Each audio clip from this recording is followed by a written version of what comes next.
Meu nome. Salve pessoal, bem-vindos ao podcast sem nome. Bem-vindo ao CacauCast. Eu estou aqui com um ilustre convidado. Eu esqueci seu nome, desculpa. Rafael Moisés Alves. Rafael Moisés Alves. Pesquisador da Embrapa. Sim, pesquisador da Embrapa, residente em Belém. Isso. E especialista em cupuaçu. E melhoramento de cupuaçu. Melhoramento de cupuaçu. Fantástico. Bem-vindo aqui à Fazenda Panorama. E está sendo um prazer interagir contigo hoje, vendo muito sobre cacau. Eu gostaria de estar te mostrando mais do cupuaçu que já teve aqui na fazenda. E é interessante a gente conversar sobre o seu trabalho, a sua trajetória nesse fruto magnífico que a gente pretende cultivar aqui na Fazenda Panorama, né? Para enriquecer todo o consórcio que a gente pode ter com o cacau, né? O cupuaçu, como talvez vocês não sabem, é o primo do cacau. O nome científico do cupuaçu é Theobroma grandiflorum. E o nome do cacau é Theobroma cacau. Então são primos. Então me conta um pouco, como é que está sendo a sua trajetória para até chegar a ser melhorista em cupuaçu? Bom, em primeiro lugar, gostaria de agradecer pelo convite de participar do podcast. É um prazer enorme estar aqui em Uruará, falar um pouco sobre o cupuaçu, que é primo do cacau, só que é o primo pobre. E ele tem inúmeras propriedades, né? Do cacau, do cupuaçu se aproveita todas as partes, da casca, a polpa e as amêndoas, né? Então tem um aproveitamento total e logicamente que é uma espécie, uma fruteira nativa da Amazônia e que foi desenvolvida a tecnologia ao longo do tempo, né? Então, tudo começou, na verdade, a partir da década de 70.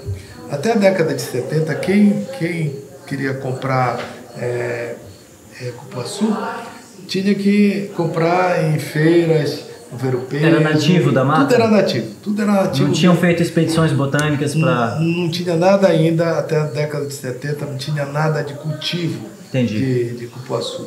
Então tudo vinha ou das matas, né, principalmente da região de Marajó e do sudeste do Pará. Ainda hoje existe lá no sudeste do Pará, em Nova Ipixuna, Marabá, alguns mosqueados de floresta, onde o cupuaçuzeiro está lá. O cupuaçu é nativo mesmo dessas regiões? Dessa região aí do sudeste do Pará e do noroeste do Maranhão. Né? Então, algumas expedições, alguns dados de herbário mostram que a origem veio de lá. E aí, com os nativos, com os índios e os caboclos, eles foram levando o cupuaçu para ao longo do rio, ou da calha do rio Amazonas, foram distribuindo, né, o cupuaçu uma Amazônia dentro. Né? Interessante. Então, chegou em todos os lugares através dos indígenas, que tinham o hábito de carregar consigo, a cada mudança de aldeia, aquelas frutas que mais lhe apeteciam. Né? E o cupuaçu estava dentro dessa bagagem aí, né, que era transferida. É possível, é possível que durante essa história toda da interação dos indígenas aqui na Amazônia com essas frutas, que o cupuaçu sofreu alterações por seleção, eles selecionavam essas frutas? Provavelmente sim, né? Provavelmente sim, porque vamos dizer, uma coisa natural do ser humano, dele preservar as coisas que mais lhe agradam. Exatamente. Né? Então, se ele provava, tinha diferentes frutos de cupuaçu, né? Aquele ali tinha um sabor mais especial, aquele outro ali tinha um tamanho de fruto mais diferenciado, ele ia pegando esses materiais, semente desses materiais para fazer novos plantios. E com isso foi espalhando aí na região amazônica. Então, na década de 70 aconteceu uma coisa interessante, principalmente na região lá de Tomé-Açu. Os agricultores vindos da colônia japonesa, né, que plantavam pimenta do reino, né, onde era conhecido como ouro negro, né? Ouro negro era a pimenta do reino. No auge da pimenta, né? E aí,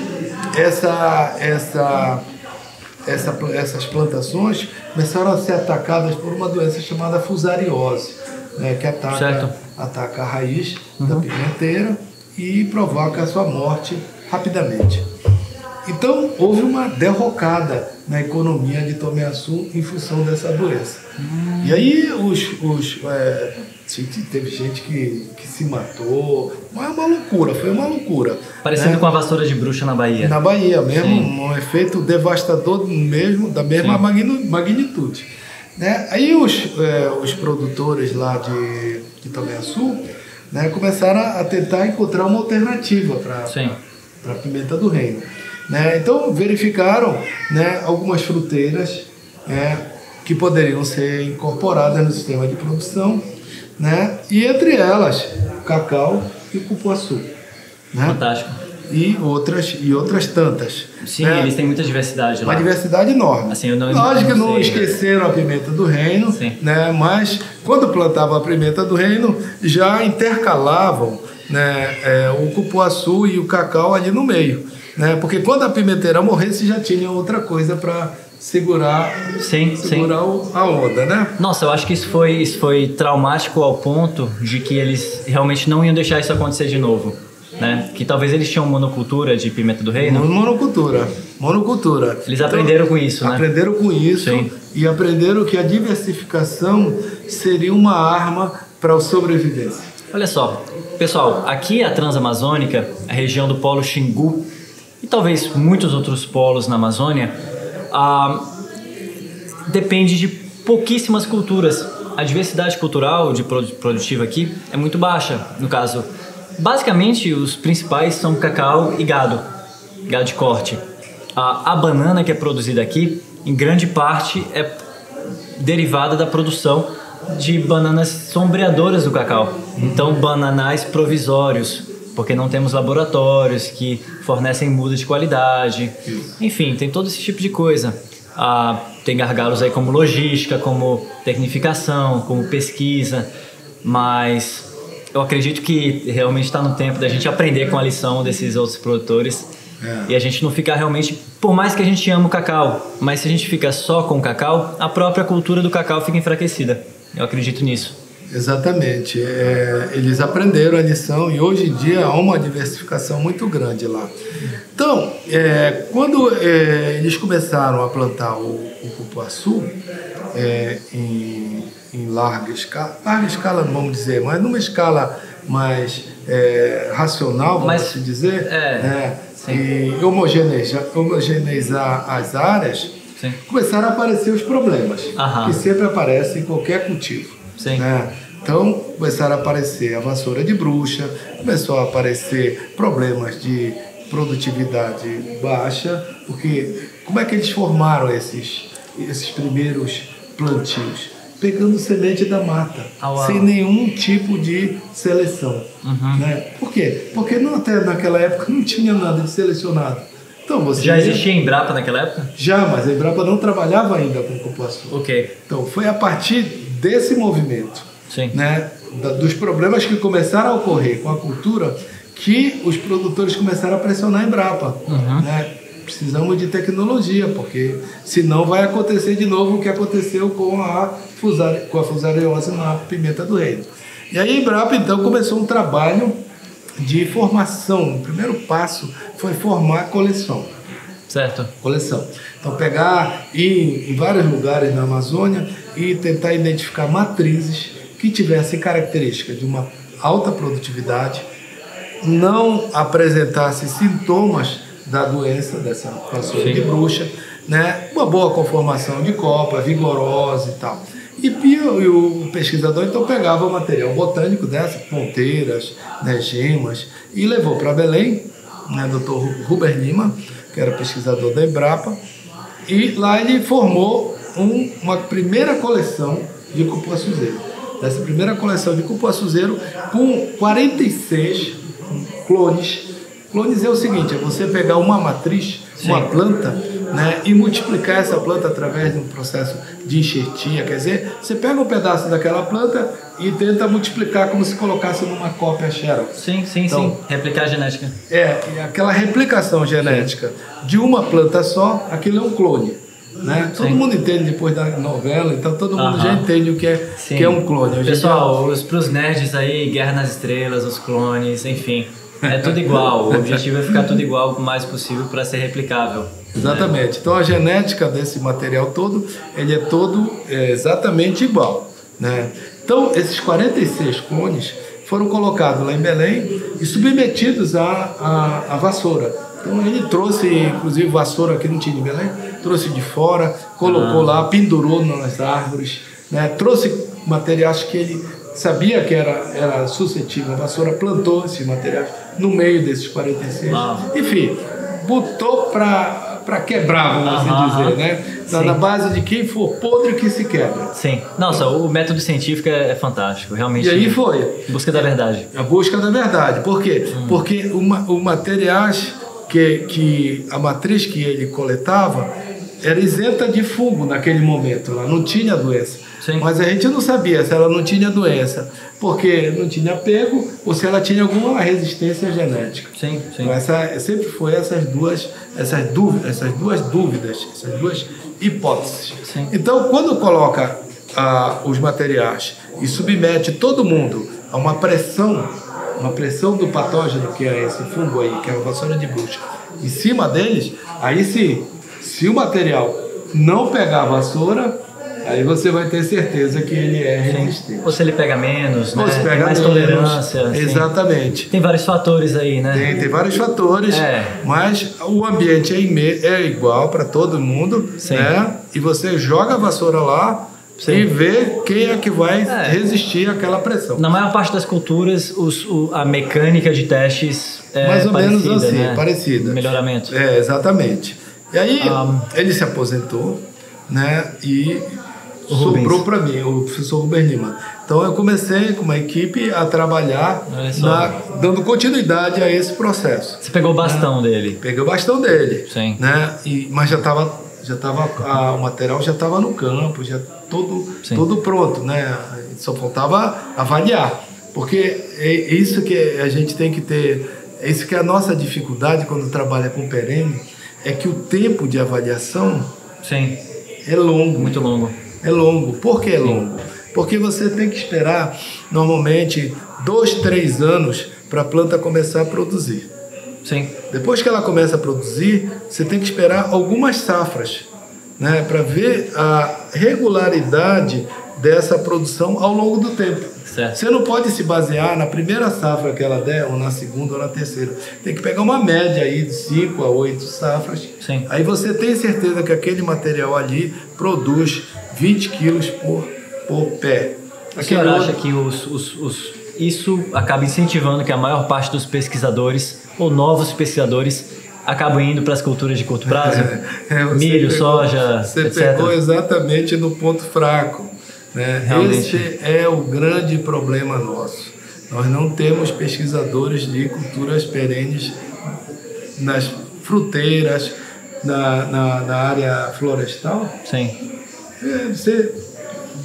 Alguém quer plantar mogno, alguém quer plantar tatajuba, alguém quer plantar ipê, alguém quer plantar... Onde eu consigo semente melhorada de uma dessas espécies? Não tem. Por que não tem? Por 30 anos. Exatamente, por causa que o ciclo de melhoramento é extremamente longo e aí não dá incentivo para o pesquisador, né, começar nisso. Mas a gente enfrentou o problema e, graças a Deus, num processo que quando você começa o processo de melhoramento e você é arrojado, você já pode fazer algumas coisas, mesmo ainda não tendo a resposta do primeiro ensaio, está entendendo? Sim. Então, com isso, o que aconteceu? Em 2002, né, começou o projeto em 1984, ele começou o plantio em 1984, a gente pegou lá por 1900 mais ou menos, e quando chegou em 2002, 12 anos depois, a gente já lançou os primeiros 4 clones resistentes à vassoura de bruxa. Caramba! Né? Olha só. Aí continuamos aquilo que a gente estava falando. Nesses 12 anos, a gente já via alguns materiais que eram interessantes, e já foi cruzando, né? Foi cruzando e avaliando os filhos, né? E avaliando o que a gente chama de progênie, que são os filhos, que são as famílias, né? Antes de saber quais eram os melhores, entendeu? Sim, mas foi fazendo isso, né? Aí quando chegou... Tentar adiantar alguma coisa onde pode. Adiantar. Sim, sim. Então quando foi em 2012, 10 anos depois, a gente lançou uma nova cultivar, que é a BRS Carimbó. Essa é um material, é uma população melhorada, propagada por semente, que era uma tecnologia mais acessível para o pequeno produtor, que todo mundo sabe plantar e sabe manejar muda de semente. Sim, sim. Né? Sim. Todo mundo sabe. Mas quando entra a parte clonal, muda enxertada, então isso você já tem uma certa dificuldade. Um pouco mais tecnificado, né? Mais tecnificado, Sim. pouca mão de obra para trabalhar com muda enxertada aqui no norte. Apesar de que muda enxertada em fruticultura é a norma. Sim, sim. Norma, sim. semente quase nada. Sim. É maçã, pera, tudo. Curioso que o cacau aqui no Pará, o Pará é o único estado que ainda não enxerta a maior parte da sua plantio de cacau, ou não faz isso como prioridade. Agora tem várias coisas em relação a CEPLAC e instituições públicas, mas isso é uma discussão para outro dia. Em relação, talvez por questão de tempo, uma última pergunta, mas eu acho que ela é muito importante, porque eu tenho essa dúvida na minha cabeça desde que eu sou mais novo, assim, como adolescente. Por que o cupuaçu realmente não chegou no mercado como uma fruta popular, como seus derivados tão saborosos? O doce cupuaçu é fantástico, o creme do cupuaçu é fantástico, o sorvete é um dos meus favoritos. Por que os produtores, em grande parte, não conseguiram ter produções viáveis e a indústria não adotou o cupuaçu e não fez pressão por essa demanda? Realmente, você pegou também num ponto chave aí, né? E isso acontece com todas as espécies nativas. Né? O que acontece é um ciclo vicioso desgraçado. Né? O produtor, ele não se lança a produzir porque não tem indústria para comprar dele. E a indústria não se estabelece porque não tem matéria-prima, que é o produtor que ia ter que dar, para oferecer com regularidade. Então, é um ciclo vicioso que o único que escapou desse ciclo vicioso, sabe quem foi? Qual? Açaí.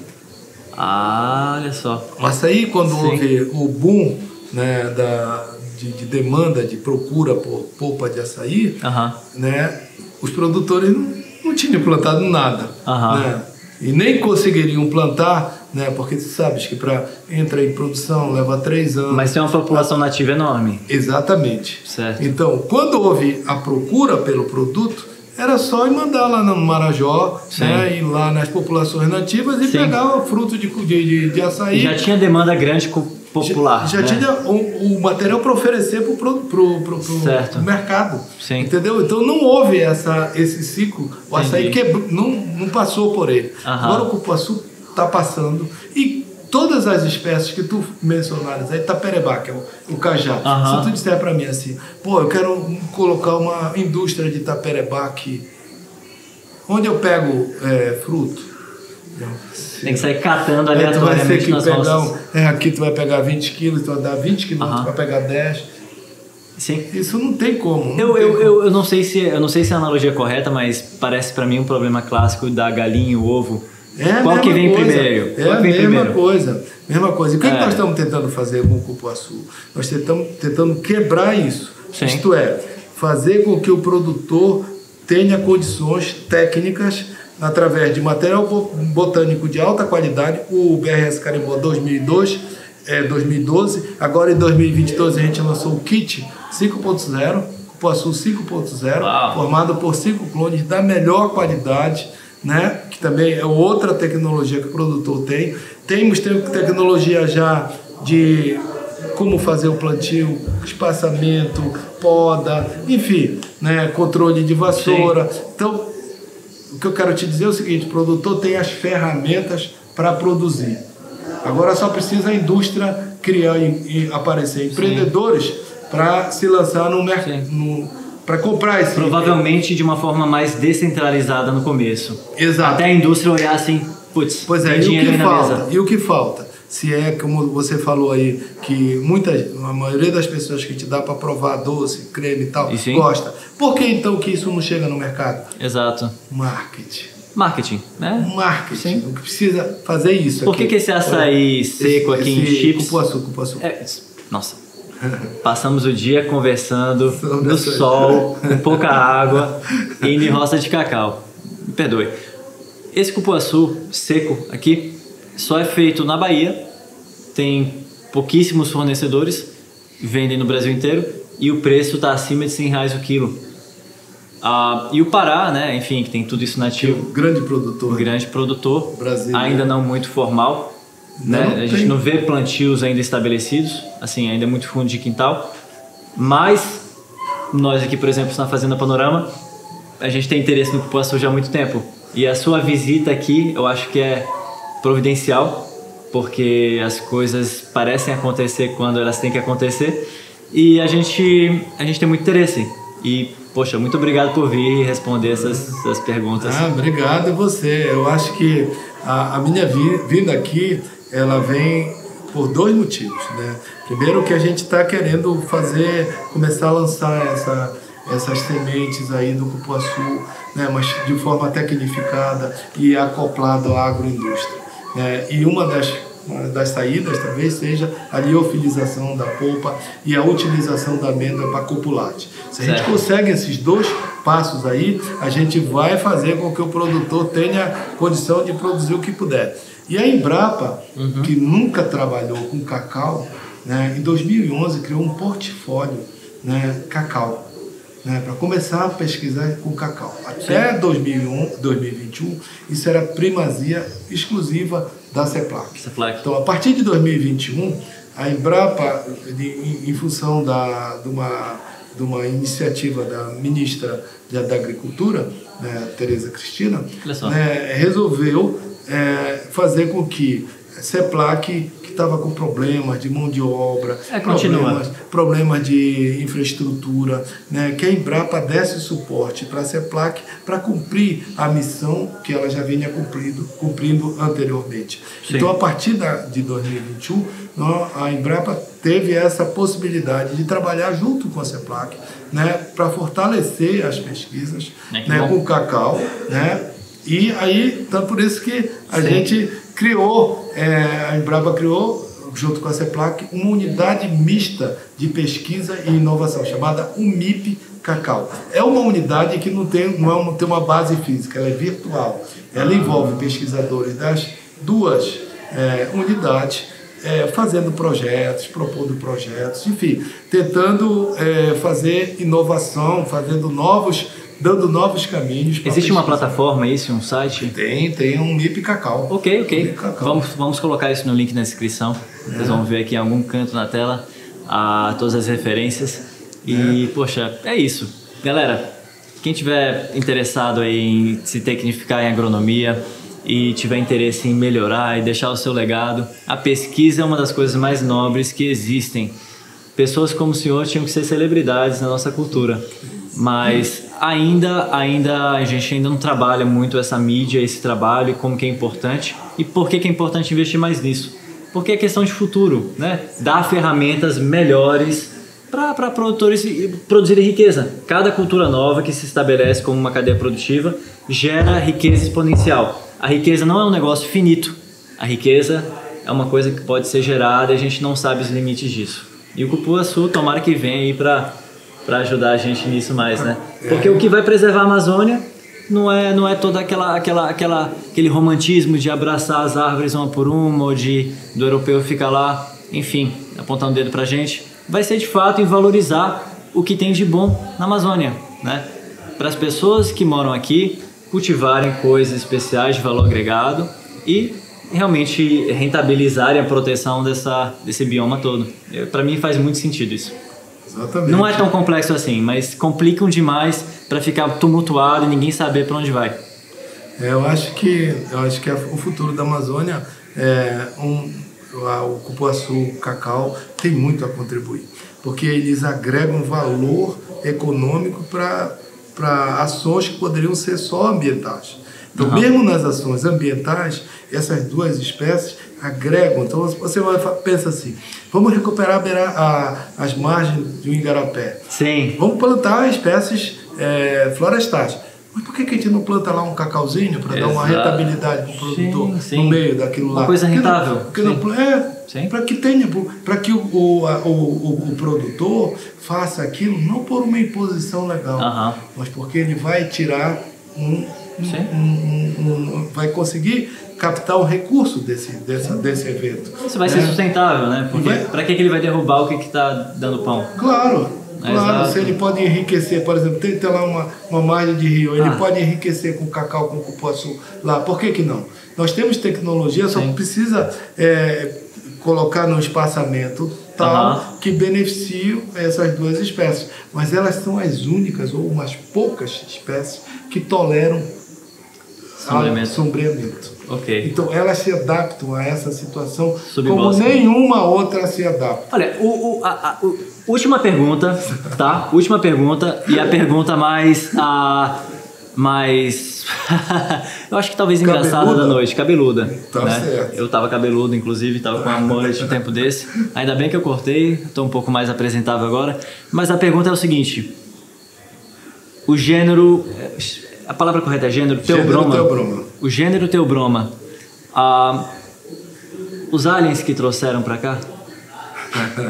Eu acho porque olha, é um gênero tão rico e diverso e poderoso em todas as potencialidades, e a gente sabe tão pouco disso ainda. Não, olha, os maias, por exemplo, usavam a semente do cacau como moeda.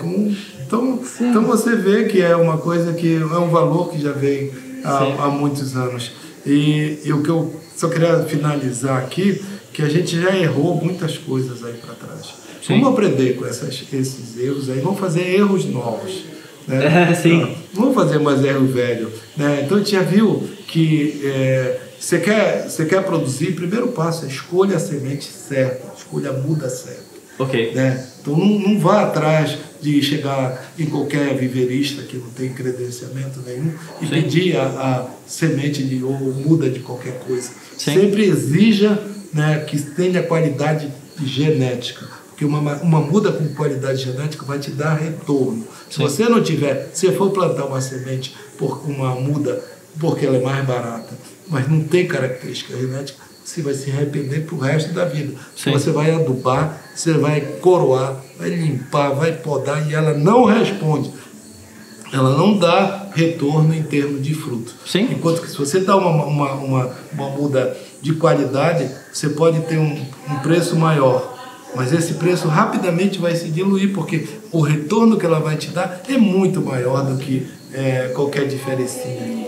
Olha só, em pouco tempo a gente aprendeu um pouco da sua história, a história do cupuaçu e toda essa sabedoria em relação a gente continuar não cometendo os mesmos erros, seguindo em frente e escolhendo os melhores materiais para a gente produzir. Seja lá qual for o seu segmento, continue escolhendo os melhores materiais, tomando as melhores escolhas possíveis, encontrando as melhores pessoas para perguntar, tirar suas dúvidas. E é isso aí, pessoal. Vamos continuar fazendo erros novos.